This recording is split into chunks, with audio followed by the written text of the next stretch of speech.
Revenge story. Joaquin Murrieta, the Mexican Robin Hood who inspired Zorro.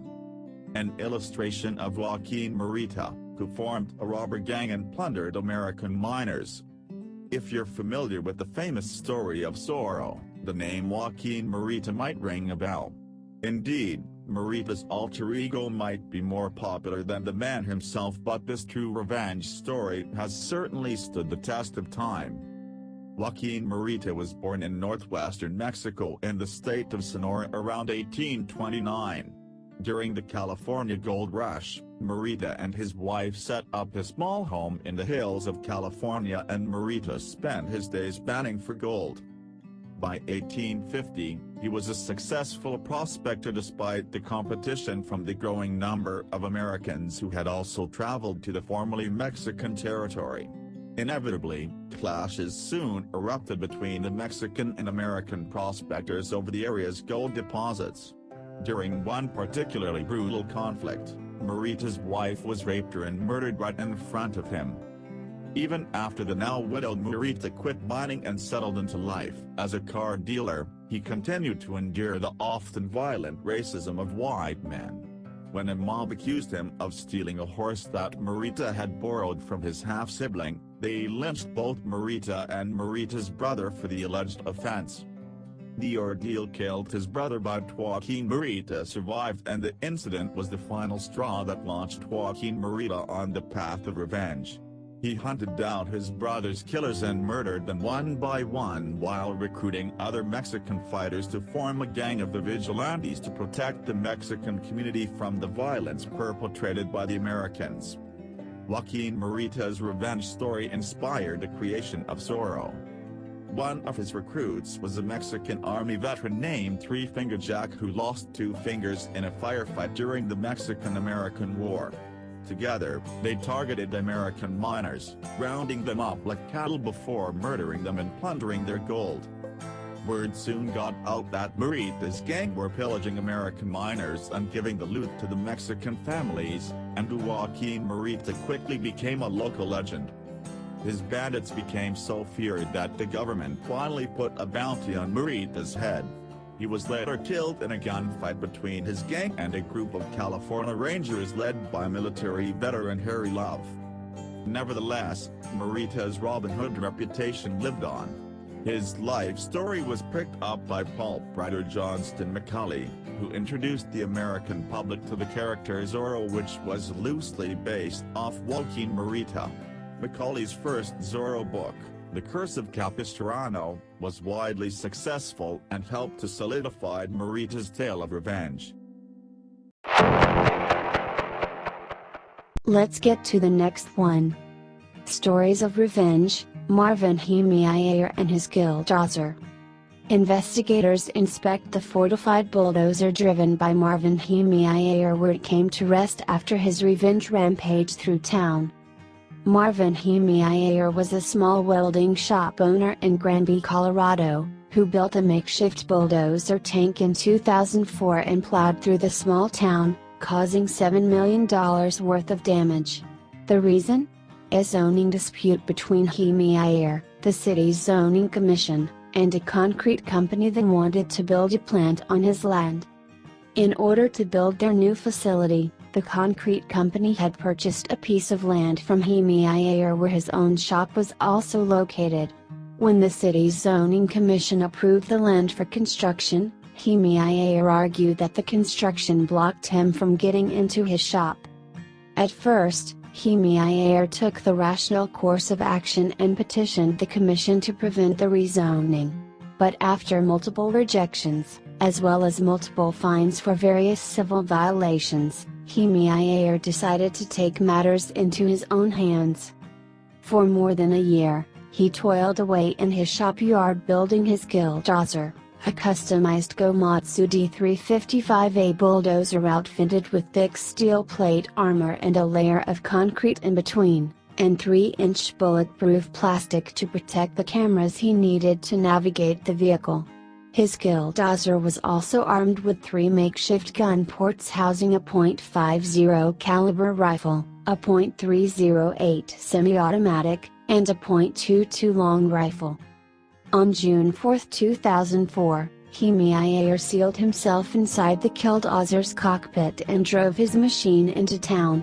He plowed through the concrete plant next to his shop, then made his way toward City Hall, wrecking a newspaper office, the former mayor's home, a hardware store, and other properties. Once his Killdozer was on the loose, the town put out an alert to its residents to warn them to stay away from Heemeyer's rampage. Marvin Heemeyer's Killdozer rampage in Colorado made headline news. Link the video which made on headline news is in description.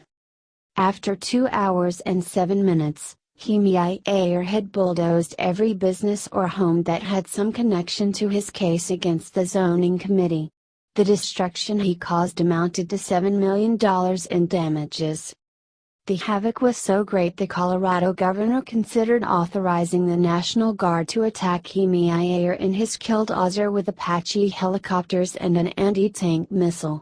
But before they got the green light, Heemeyer rampage ended when he tried to plow through the Gamble's hardware store. The store had a small basement that ensnared one of the treads on the vehicle.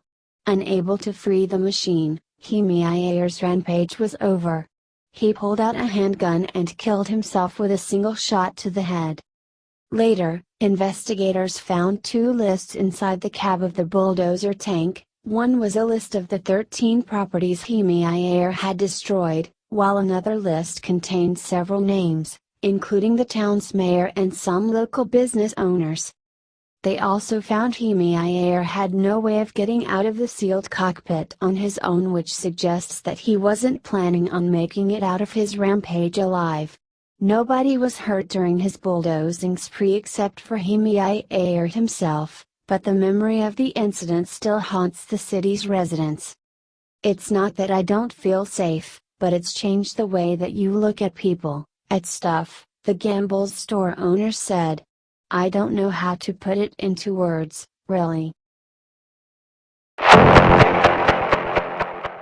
Let's get to the next story. It's about the execution of Nazis by American soldiers at Dachau concentration camp. U.S. troops executed Nazi personnel at Dachau following the camp's liberation on April 29, 1945. The revenge story of Dachau, the first regular concentration camp built by the Nazis to enslave, torture, and murder Jews, is reminiscent of Quentin Tarantino's fictional Nazi hunter gang epic, Inglourious Basterds, only even more grisly. Between 1933 and 1945, there were over 67,665 registered prisoners, in addition to others who were unregistered, held at the main Dachau concentration camp and its sub-camps. When American soldiers descended on Dachau and liberated the camp on April 29, 1945, the horrors perpetrated by the Nazis were ghastly. Mounds of corpses littered the camp's grounds while the bodies of others rotted away in stacks piled up in the railway wagons nearby. The sudden and extreme horror of Dachau triggered something in the newly arrived Allied troops, who threw the formalities of surrender out the window.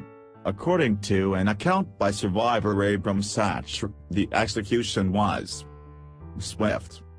Some of the Nazis were rounded up and summarily executed along with the guard dogs.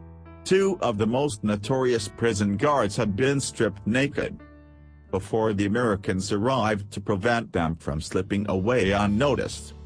They, too, were cut down.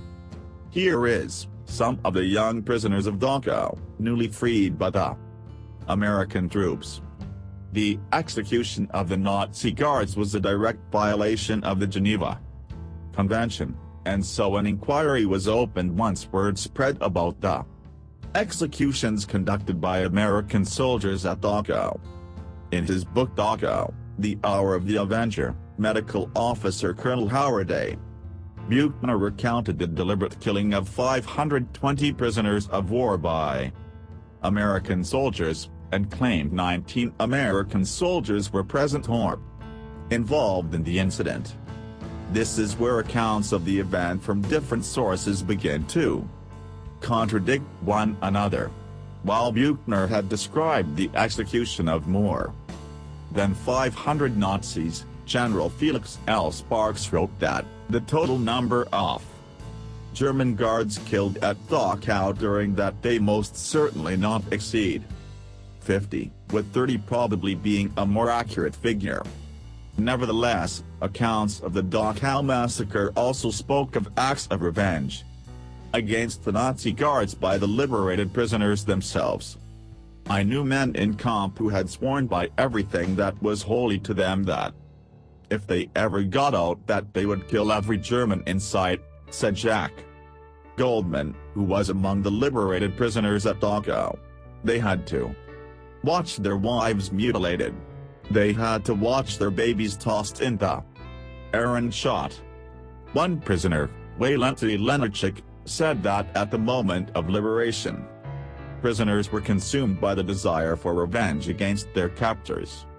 They captured some SS men and knocked them down and nobody could see whether they were stomped or what, but they were killed. We were, all these years, animals to them and it was our birthday.